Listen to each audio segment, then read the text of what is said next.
The Biden administration has begun an overhaul of America's Afghanistan strategy, and it finally wants India at the table. In a leaked letter to Afghan President Ashraf Ghani, U.S. Secretary of State Antony Blinken outlined a series of steps to jumpstart the stalled peace process. One of them was a UN-backed conference of regional powers and stakeholders. We intend to ask the United Nations to convene foreign ministers and envoys from Russia, China, Pakistan, Iran, India, and the United States to discuss a unified approach to supporting peace in Afghanistan. Now, Afghanistan has a troubled history with its neighbors in a complex web of competing interests and proxy powers. But increasingly, India is a new focus for diplomatic efforts to broker a lasting peace. The US has made clear that it welcomes New Delhi's engagement. India has fostered close ties to the Afghan government in recent years in the form of billions of dollars in aid and development. Last month, Indian Prime Minister Narendra Modi gave his support to a peace process that is led, owned and controlled by Afghanistan.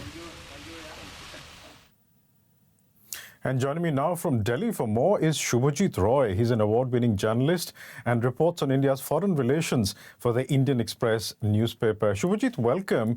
Indian Prime Minister Narendra Modi wants the peace process to be Afghan-led and Afghan-controlled, as does the US State Department. How does the current proposal from Antony Blinken involving 6 nations make it so?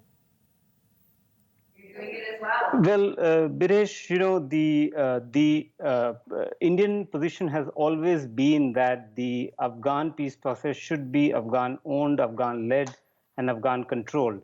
And it also had, about 3 or 4 red lines. One being there should be reduction in violence, women's rights should be respected, and constitutional, principles should be observed. Now, in that, India is finally part of the negotiating table on the path towards peace in Afghanistan. This has been a US-led proposal, which was revealed last week through a letter by the US Secretary of State. And now India is expected to finally be part of the table after being on the sidelines for almost a couple of decades now. So what does India bring to the table, Shubhajit? Well, India has invested in Afghanistan in its reconstruction and redevelopment in a big way, in a major way in the last 2 decades, since 2001, after the 9/11 attacks. And it spent close to $3 billion in the reconstruction and redevelopment. And it has developed that constituency very carefully because, it essentially wants to counter Pakistan's influence in Afghanistan, which has been a problem for India. From India's perspective, terrorism emanating out of Afghanistan and Pakistan, and the cross-border terrorism has been a major security challenge. If you remember, about 2 or 3 decades back, when after the Afghan war ended, the terror elements from the Afghan border, Afghan territory, they moved to Kashmir. So that has been a major security challenge for India. So India has wanted that it should be involved in securing Afghanistan's peace and prosperity, so that it is able to, have a say and not be on the sidelines.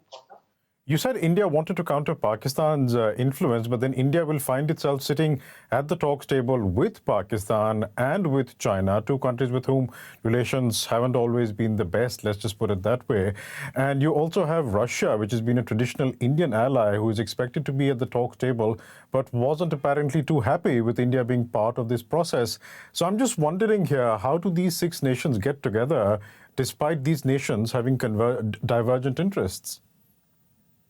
Well, you've hit the nail at the right spot. What has happened is, although the countries have expressed their position that it should be Afghan-led, Afghan-owned, and Afghan-controlled, but all the processes have been led, controlled, and owned by other players, other actors in the region, and that has been a major challenge for Afghanistan. And the peace process now, if it has to take off, all the regional players, whether they see eye to eye with each other, whether be it India versus Pakistan or India versus China or Russia versus US, all the countries have to have the stakes, have to have the skin in the game for the peace process to move forward in a pragmatic, in a feasible manner. And that is the major challenge for this peace process, which has been fragile, as you know, in the last year or so. That has been very evident. You speak to the people in the Afghan government as well. I wonder how Afghan government officials view the involvement of so many nations in a peace process that is meant to benefit them. Yes, you're absolutely right. Afghan government has always wanted the peace process to be led by them. But unfortunately, as the realities stand on the ground, they are one entity, or one player in the mix, with Taliban and as well as the Americans having cut a deal last year. Now more countries and more stakeholders are now in the game, and they see as not so benign influence, and some they feel can contribute to a sort of a positive atmosphere for all the constitutional gains that they've acquired over the last 2 decades. Shubhajit Roy, we'll leave it there for the time being, but thank you so much for joining us. Thank you.